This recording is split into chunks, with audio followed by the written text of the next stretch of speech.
Assalamualaikum warahmatullahi wabarakatuh. Halo semuanya. Sebelumnya perkenalkan kami dari kelompok 5 Lokal B1 Program Studi S1 Kebidanan Fakultas Ilmu Kesehatan Universitas Borneo Tarakan.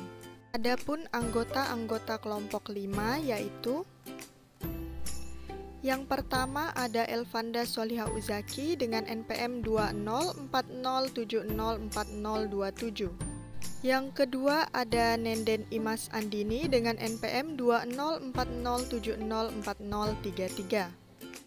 Yang ketiga ada Maria Ulfanti Uhlelewuk dengan NPM 2040704032. Dan yang keempat ada Jira dengan NPM 2040704030. Baiklah, dalam mata kuliah Fisiologi Kehamilan Persalinan Nifas dan BBLR, kami akan menjelaskan terkait adaptasi sistem respirasi dalam kehamilan. Kehamilan merupakan peristiwa istimewa atau suatu kejadian alami dalam kehidupan seorang wanita.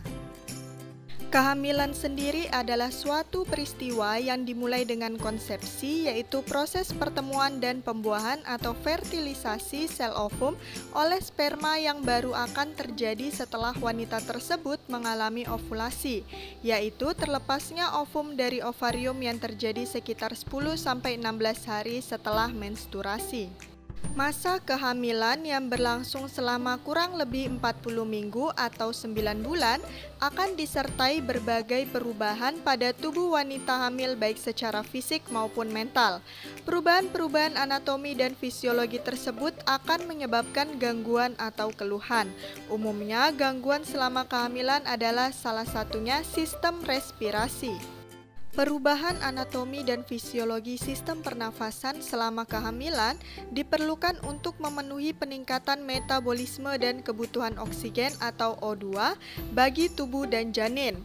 Sebagai kompensasi terjadinya uterus yang tertekan ke arah diafragma akibat pembesaran rahim pada usia kehamilan 32 minggu, desakan rahim, dan kebutuhan oksigen yang meningkat. Ibu hamil akan bernafas lebih dalam sekitar 20-25% dari biasanya. Relaksasi otot dan kartilagotoraks menjadikan bentuk dada berubah. Diafragma menjadi lebih naik 4 cm dan diameter melintang dada menjadi 2 cm. Perubahan ini menyebabkan perubahan sistem pernafasan yang awalnya pernafasan perut menjadi pernafasan dada. Oleh karena itu, diperlukan perubahan letak diafragma selama kehamilan. Kapasitas inspirasi meningkat progresif selama kehamilan, volume tidal meningkat sampai 40%. Hal ini sudah dimulai pada kehamilan 7 minggu. Sekitar 150 mili udara inspirasi tetap berada di saluran nafas atas dan tidak terjadi pertukaran gas. Peningkatan volume tidal menyebabkan peningkatan ventilasi pernafasan per menit, yaitu jumlah udara yang masuk ke paru-paru dalam 1 menit. Pertukaran udara selama kehamilan akan meningkat, maka ibu hamil dianjurkan untuk bernafas dalam daripada bernafas cepat. Perubahan pada sistem pernafasan terkadang menimbulkan keluhan sesak dan pendek nafas. Semakin tuanya masa kehamilan dan seiring dengan pembesaran uterus ke rongga abdomen, pernafasan dada menggantikan pernafasan perut dan penurunan diafragma saat inspirasi menjadi sulit.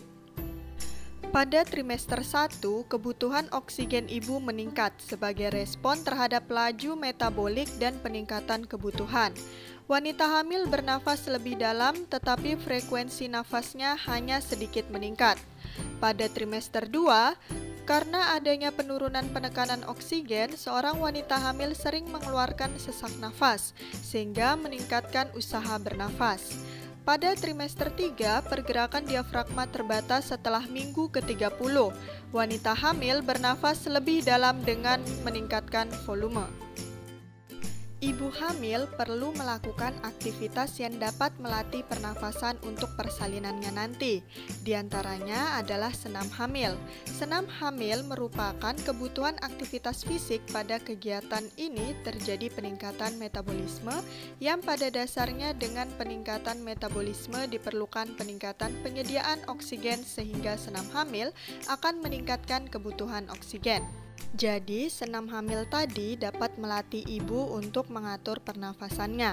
Penanggulangan aspek fisik dari persalinan dan pemeliharaan kehamilan yang bertujuan melindungi ibu dan anak adalah dengan jalan memberikan bimbingan pada ibu hamil dalam persiapan persalinan yang fisiologis melalui penerangan, berdiskusi, dan memberikan latihan fisik kepada wanita hamil. Demikianlah yang dapat kami sampaikan, kurang lebihnya mohon dimaafkan.